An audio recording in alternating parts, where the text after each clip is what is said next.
अस्सलाम वालेकुम and a very warm welcome. आप देख रहे हैं आज पाकिस्तान, जुमा मुबारक मेरी और मेरी टीम की तरफ से। लेकिन हम देखते हैं जी, बरतानिया को मिल गई हैं अपनी पहली सबसे मुख्तसर दौरानिया सर्व करने वाली प्राइम मिनिस्टर यानी लिज ट्रूस, और सिर्फ 45 दिनों के बाद हमने देखा कि शी हैज रिजाइन। पहले आपको बताते चलें कि उन्होंने अपनी तरफ से एक इकोनॉमिक रिवाइवल प्लान दिया था जो बुरी तरह से फ्लॉप हुआ, और उसके नतीजे में इससे पहले बरतानिया की करेंसी यानी ब्रिटिश पाउंड स्टर्लिंग इतना वीक कभी नहीं था।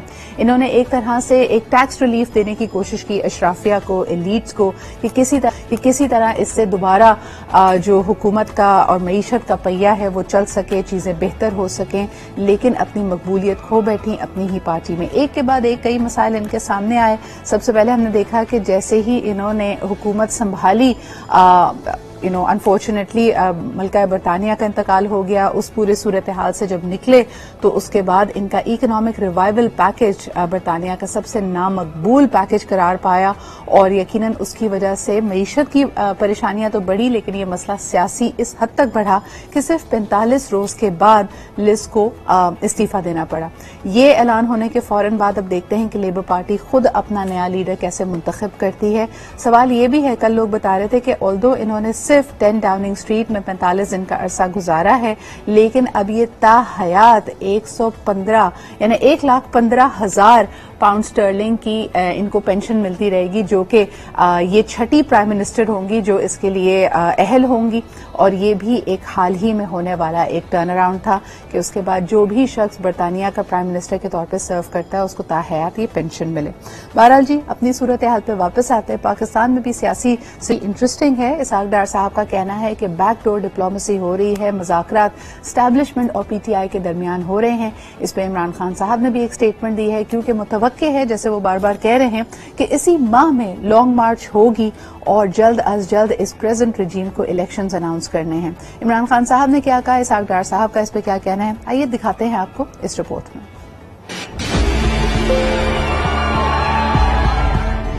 ये सारा जो चोरों का टोला ऊपर आके बैठ गया है, जब ये मेरा नाम सुनते हैं तो इनकी कांपें टांगनी शुरू हो जाती है। और ये गवर्नर की भी कांपें टांगी कि उसने वाइस चांसलर को कहा कि जनाब इमरान खान को ना बुलाओ। सबको बुलाना चाहिए। मैं चाहता हूँ कि कांपें टांगने वाला बिलावल भी आपके सामने खड़ा हो। ये और बात है कि वो आधी उर्दू आधी अंग्रेजी, और वो कह कुछ ना होगा, मतलब कुछ और समझ आ जाएगी आपको। और दूसरी तरफ अगर शहबाज शरीफ आया तो मैं आपको यकीन दिलाता हूँ कि वो आपसे पैसे मांगने शुरू कर देगा। मैं गवर्नर पंजाब से मुखातिब हूँ। ये आपको किसने इजाजत दी है कि आप पॉलिटिकल लीडर्स को यूनिवर्सिटी के स्टूडेंट्स के सामने उनको एड्रेस करने से रोके?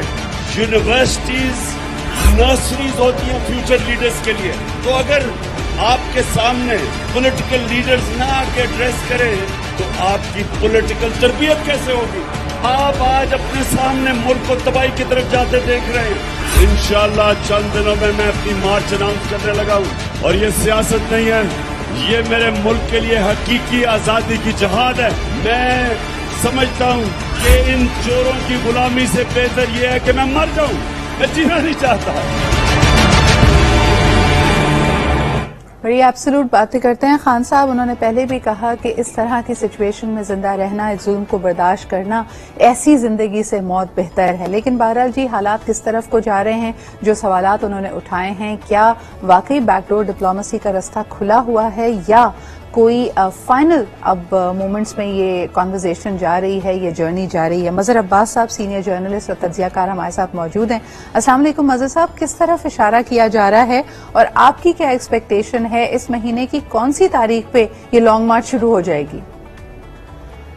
शुक्रिया सिद्रा। देखिए, पहली तो आपने जो इब्तदाइया में कहा, बरतानिया में जो बुरान आया हुआ है, उसके जहाँ बहुत से उनके ज़ाहिर अपने अंदरूनी मामलात हैं, जो सियासी पहलू हैं जी, लेकिन एक हाई मॉरल ग्राउंड पर अगर हम उसको देखें तो उसने ये एडमिट किया कि जी मैंने जो रिफॉर्म्स की थी मैं उसमें उसको इम्प्लीमेंट करने में, इन्फोर्स करने में नाकाम हुई। That is why I am resigning. ये जो चीज है हाई मॉरल ग्राउंड्स और अपनी नाकामी का एतराफ इतनी जल्दी, और जाहिर है जो तनकीद आई उसको वो बर्दाश्त नहीं कर सकी।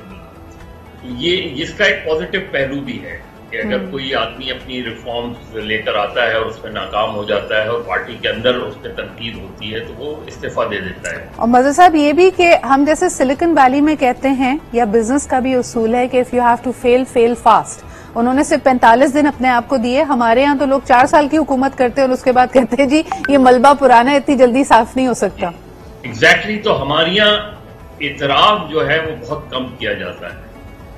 अपनी गलतियों का इतराफ बहुत कम करते हैं, हम उसको जनरलाइज कर देते हैं सिचुएशंस को। सही। तो उससे हमें सबक सीखना चाहिए। वैसे हमारी तारीफ ये रही है कि हम सबक नहीं सीखते और वाहिद सबक यही सीखते हैं कि हम कोई कुछ नहीं सीखते। अब आ जाए इमरान खान साहब की तरफ। सर वो किस ऑडियंस से मुखातिब थे? वो स्टूडेंट्स थे। ये बात इमरान खान की बिल्कुल ठीक है कि जी कैंपसेस में अगर आप सियासी तरबियत नहीं करेंगे तो फिर आगे कैसी आएगी जनरेशन। लेकिन जलसे में और किसी ऑडियंस से, खास ऑडियंस से खिताब करने में बहुत फर्क होता है। इमरान खान इस तरह का खिताब ऑक्सफोर्ड में नहीं कर सकते कभी भी। वहां बिल्कुल आपको जब आप तरबियत कर रहे हैं तो वो बड़े मुख्तलिफ अंदाज में और एक इदारे का और खास तौर पे एक जामिया का जो तकद्दुस है उसको आपने मलूज़े खातिर रखना होता है कि वहां पे कौन सी गुफ्तगू, कौन सी जबान इस्तेमाल की जा सकती है और कौन सी नहीं की जा सकती। मगर मज़र साहब इस वक्त जो हुकूमत के सामने मसाइल हैं, आपको लगता है कि बैकडोर डिप्लोमेसी से, मुज़ाकरात से इन सबको एक पेज पे लाया जा सकता है? बिकॉज फूड इनसिक्योरिटी सामने है और कल की खबर के मुताबिक शहबाज शरीफ साहब ने जो फॉरेन एक्सचेंज की सूरत हाल देखी है उस पे एक दफा फिर उन्होंने ना कहा है कि नहीं जी मजीद हम गंदुम की इंपोर्ट नहीं कर सकते। तो हालात किस तरफ को जा रहे हैं? देखिए मैंने जुमला कंप्लीट कर लेने देती जी।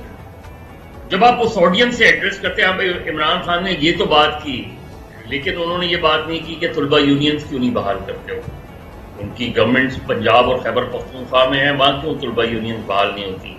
यहाँ सिंध में पीपल्स पार्टी की गवर्नमेंट है, यहाँ तलबा यूनियन क्यों नहीं बहाल होती?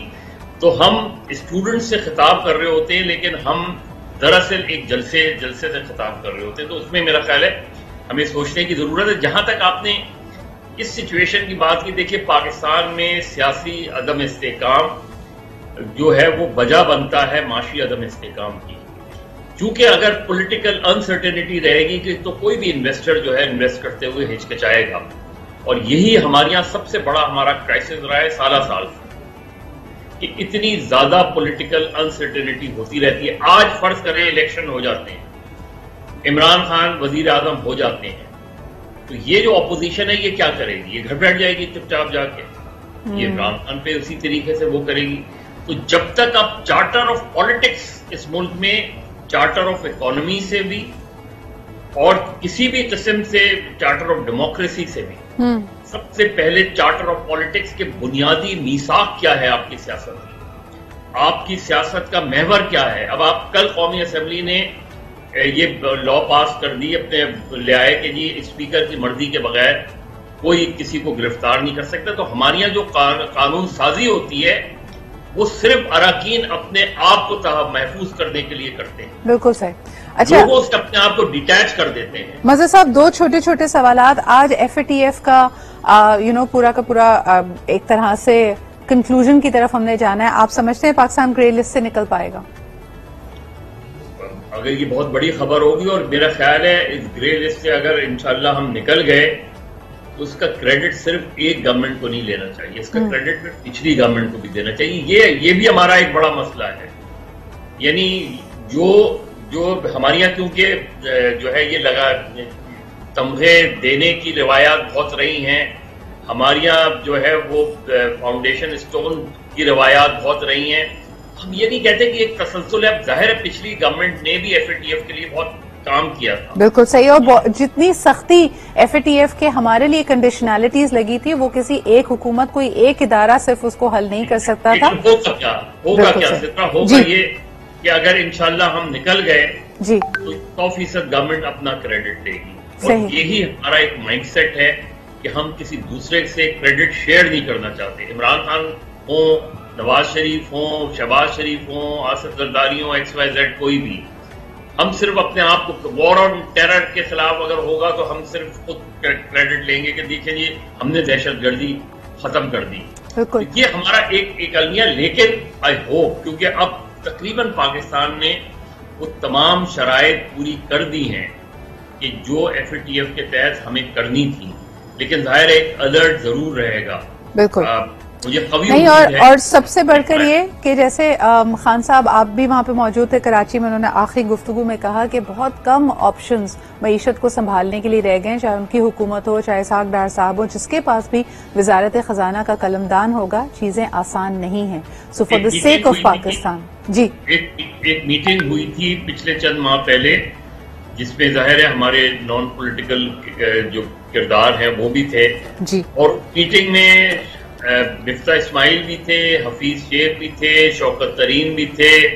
ये सारे जितने साबिक और मौजूदा, जो ये इसहाक डार तो नहीं थे, लेकिन मिफ्ता इस्माइल और दीगर जो एक फाइनेंस मिनिस्टर है, और उन्होंने ये कहा कि आप लोग एक कमरे में बैठ जाएं और एक कमरे में बैठकर आप हमें एक बाशी प्लान दे दें। बिल्कुल सही। मदर साहब, इंशाल्लाह in the coming days we will talk in more detail about it. आज हमारे पास वक्त इतना ही था, लेकिन बहुत शुक्रिया वक्त देने के लिए, एक सियासी जायजा लेने के लिए, और ये इस उम्मीद के साथ कि इंशाल्लाह ताला पाकिस्तान FATF की ग्रे लिस्ट से निकल जाएगा, so that we get the relief. लेते हैं जी एक छोटा सा break and we'll be right back.